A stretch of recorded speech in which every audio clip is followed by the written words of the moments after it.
Well, hi guys and gals, it's me, George, the Shade Tree Fix-It Man, and I thought I'd show you a little trick that I have been using for 30 more years.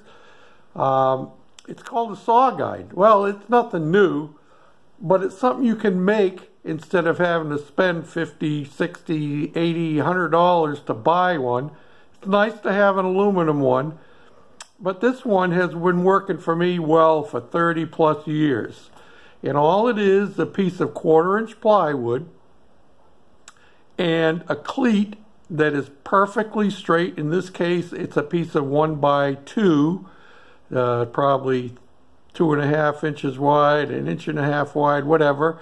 It had to be perfectly straight.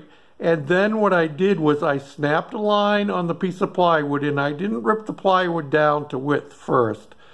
I left enough of a lip, and I'll take you for a close-up in a minute after I finish cutting the sheet. But I left enough of a lip on the back side so that it can be clamped onto your sheet that you're cutting. And then I ran it through with my skill saw that I was going to use, and this is dedicated for my Makita skill saw because the plate difference between the back of the plate and the inside of the blade is different from one brand to another. And I say skill saw. That's an oxymoron in some cases because this is a Makita circular saw. Skill was one of the first ones to come out with circular saws, and they have been generically known as skill saws ever since. So let me finish cutting this and I'll take you in for some close-ups.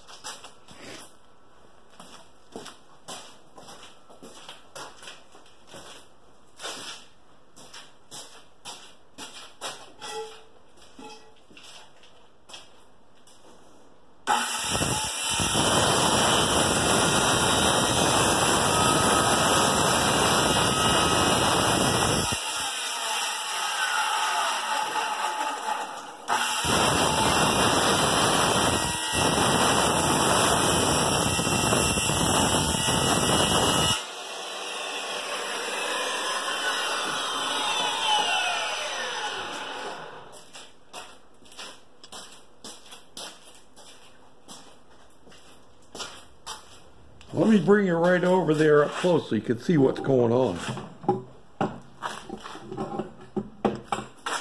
Yeah, it's cold out here in the garage. It's only about 22 degrees, but I didn't want to make another mess in the house, and it's a pain to try and pull my sheet goods down into the basement. My table saw really is not set up for doing 4x8 sheets anyway. So here's the deal. Like I said, a piece of 1/4-inch plywood, and maybe that's even, yeah, no, that's 1/4 inch, I think. And a narrow piece of pine is all I used because it was handy to have, and I'm sure it was a scrap left over from a job. And this one I actually ripped down to exactly 2 inches wide. And you can see I have about 1/2 inch, maybe 5/8, a little more, of a lip on here for my clamp to be able to clamp to the sheet good right here and to my saw guide. And what I did, and you might be able to see the remnants of the blue chalk line down in there. Yeah. What I did was I had a piece that was probably, you know, a foot wide or more like that, cut off, and I snapped a line on it so it was perfectly straight, and then I found myself a piece of pine that was as close to straight as you can find, and I screwed it on from the back side, don't you know, which is not an easy thing to do because you're trying to follow the line, so I had to keep flipping it over. Sure, there was an easier way, but at any rate, it was screwed and glued, and you can see that there have been some cases where I couldn't use clamps, and I actually screwed it right to my piece of material that I was cutting. And you can also see that I have some holes back here, another pair back there, because there was a couple of times when I had to use a clamp up in that area. And what I ended up doing was setting my saw on this edge here, like this, which is not set up necessarily to go right against the edge of the blade. And that might be something you want to do, is to set this up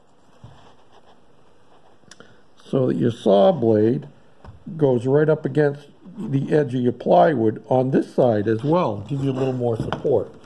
So you can use it from both sides. And just so that none of my co-workers over the years would get things mixed up, I marked right on it, Makita Saw Guide. Yep. And I also have one that is made for cross-cutting. It's actually a little more than 4 feet long. It's probably about 5 feet long. And it has a piece of aluminum on it, which was a leftover, a cut-off piece from a tub door, you know, a sliding tub door. That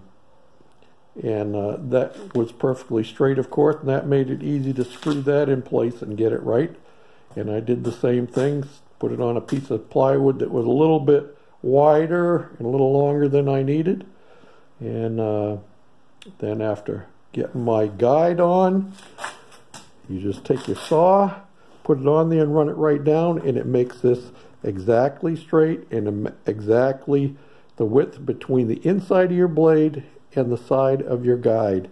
And that way, when you're lining it up, I'll show you what I mean. When you're lining it up, it'll cut right on your mark. And I don't normally use a marker, but using the dark side, the back side of this paneling, I couldn't see the pencil mark hardly at all. So that's a tip from the Shade Tree Fix-It Man. Ain't in the shade of the tree today, but we're in the shade of this garage. Haven't worked on the Goofy cart, as you can imagine. And my wife and I have been moving stuff and packing it into the trailer. Let me open it up for you. Remember the stack of stuff I had back over there? Well, that stack is all gone now, because that stack is now inside of the trailer. Look at that. Well, let me step up in there so you can see it a little bit better. Yeah, we're about probably about halfway in the middle, and we've got stuff already stacked along the edges, putting smaller boxes on these bookshelves, stuff like that. So we still got a little bit to go. I jokingly said to my wife, think we get enough room to get the Goofy cart in here? But we've already gone beyond that point, I think, because I would need, at the minimum, a 7-foot length of space. And I'm sure that we've gone beyond that now. If I could rearrange, ooh, look at that. I'm actually just, oh, I got 7 feet in there. Maybe I should put the Goofy cart in it and just pack stuff all around it. What do you think of them apples? And I could even put a cleat on the wall and put a piece of plywood across and stack stuff up on top of that. Oh, see what you guys do? Now you got me thinking. Now you got me thinking. Well, anyway, that's where we're at today. And had an ice dam in the house the other day with leaking down. Got that taken care of. Thankfully, it was right near the edge. See if I can zoom you in there. Well, it ain't going to zoom. But it was right near the edge where the chimney for the hot water heater came up through. And the snow was piled up over top of it. And it was dripping down along the sides. So Yeah, way too much snow. And we got more coming in our forecast. It's supposed to be some rain and snow mixed together this weekend, but yeah. And we have our visitors coming on Sunday afternoon. And one of the things that's going to be leaving when they come is something that we have to dig out of the snow pile. That's my vintage Ariens riding mower that had been the subject of a video series. That will be going, and the John Deere 56 will be going, and a bunch of other stuff will be going too. Some of it going to Minnesota, some of it be going to Iowa, I expect. So until next time, this is George, the Shade Tree Fix-It Man, saying, what a mess I got in my garage. Thanks for watching, commenting, and for subscribing. And yep, it still is Goofy's Garage. Bye now.